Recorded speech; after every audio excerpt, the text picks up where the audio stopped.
Hello everyone, আজকে বানাবো chicken soup একদম সাদামাটা নর্মালভাবে বাচ্চাদের জন্য। তো দেখো এখানে চিকেনের পিসগুলো কেটে ধুয়ে পরিষ্কার করে রেখেছি আর কয়েকটা রসুন কোয়া ছাড়িয়েও রেখেছি। তার সাথে বাটারটাও বার করেছি ফ্রিজ থেকে। আর এখানে দেখো সবজি ব্রোকলি, গাজর, বিনস, ক্যাপসিকাম, মটরশুঁটি আর বাঁধাকপি, এই এত রকম সবজিগুলো আমি নিয়েছি। সমস্তটা কেটে নেব, একটু বেশি পরিমাণ, বুঝতেই পারছো সবাই খাবে সেই কারণে।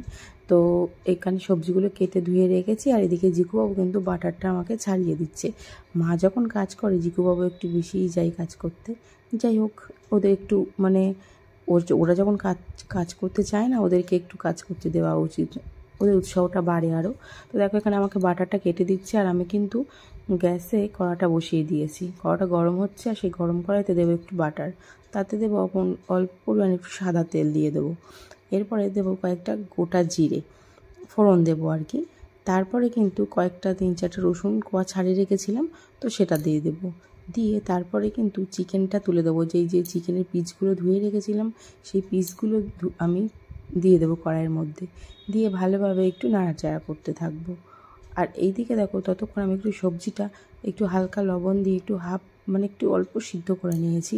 যেহেতু এখন সবজিতে সার দেওয়া হয় প্রচুর পরিমাণে, সেই কারণে একটু লবণ দিয়ে সেদ্ধ করে যাই।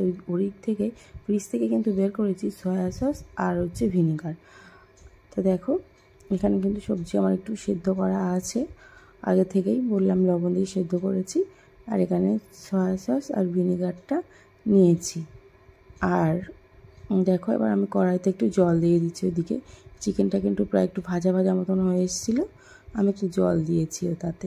আর পেঁয়াজের টুকরোগুলো কেটে রেখেছিলাম সেটাও দিয়েছি। তো জিকুবাবু আর একটু জল দেবে বেশি করে, তাই জন্য। এরপরে কিন্তু আমি সবজিগুলো সমস্ত পরিমাণটা ওর মধ্যে দিয়ে দেব, একদম সিম্পলভাবে। তোমরা বাড়িতে ট্রাই করতে পারো। আর এখানে দেখো লবণ দিয়েছি একটু, বাচ্চারা সন্ধ্যাবেলা খাবে তো একটু অনেকটা পেটটা ভর্তিও থাকে। তো এবার দেখো একটু ভিনিগার দিয়ে দেবো যাতে তাড়াতাড়ি সিদ্ধটা হয়ে যায়। তারপরে একটু সয়া সসও দিয়ে দেবো টেস্ট আনার জন্য। তো দেখো সয়া সস দিচ্ছি আমি, লবণও দিয়েছি। কিছু একদম সিম্পল, মানে কি বলবো, এটা সিম্পলই রান্না, বেশি কিছু মশলা লাগে না এতে। তো সমস্তটা ভালোভাবে নাড়াচাড়া করার পরে আমি কিন্তু ভালোভাবে সবজিগুলো আর চিকেনটা ভালোভাবে নাড়াচাড়া করে মিশিয়ে দেব। দিয়ে তারপরে কিন্তু ঢাকনাটা দিয়ে দেব। তো আমি আর কি এবার মাঝে মাঝে একটু দেখতে থাকবো, যত সময় ভালো করে ফুটে উঠবে, সেদ্ধ হবে। তো দেখো আলাদা দিকে একটা ডিম নিয়েছি ছাড়িয়ে, তো এই ডিমটাও কিন্তু আমি এবার ওর মধ্যে দিয়ে দেব। তো ডিমটা আমার ফাটিয়ে নেওয়া হয়ে গেছে। এরপর ভালোভাবে ছুরিটা দিয়ে ডিমটা ভালোভাবে ফেটিয়ে নেব। নিয়ে তারপর কিন্তু আমি কড়াইয়ের মধ্যে আর কি দিয়ে দেবো ডিমটা। তো দেখো আমি কিন্তু কড়াইতে ডিমটা দিয়ে দিচ্ছি। ওই দেখো ডিমটা দিয়ে দিলাম, দিয়ে আবারও ভালোভাবে নাড়বো। দেখেছো কতটা পরিমাণ হয়েছে? এটা রাত্রে খেলে কারোরই আর খিদে পাবে না, এতটাই মানে টেস্টি, এতটাই হেলদি। সবজি আছে, চিকেন আছে, সমস্ত কিছুটা আছে, আর কম মশলায় অল্প তেলে রান্না হচ্ছে। তো দেখো ভালোভাবে আমি নাড়াচাড়া করতে থাকবো। এতে কিন্তু লঙ্কা বেশি পরিমাণ লাগেও না, একদমই লাগে না ধরতে গেলে। তোমার বাটারটা আর একটু নিয়ে ওর মধ্যে দিয়ে দেব, দিয়ে ভালোভাবে নাড়াচাড়া করব। দেখো বাটারটা গলে যাবে, একটু টেস্টটাও আসবে। দেখো সমস্তটা ভালোভাবে নাড়াচাড়া করার পরে আমি কিন্তু একটু গোলমরিচ দিয়ে দেবো লাস্টে। তো আমার কিন্তু একদম রেডি চিকেন স্যুপ। তো ভিডিওটা কেমন লাগলো অবশ্যই কিন্তু কমেন্টে জানিও।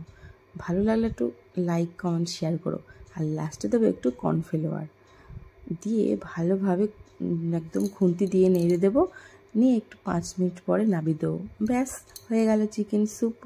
আর গরম গরম এরকম বাটিতে করে একটু চামচ দিয়ে বাচ্চাদেরকে দিলে ওদের মুখের স্বাদটাও কিন্তু আর ওরা ভালোবাসে। তো চলো টাটা, ফিরে আসছি নতুন কোনো রেসিপি নিয়ে।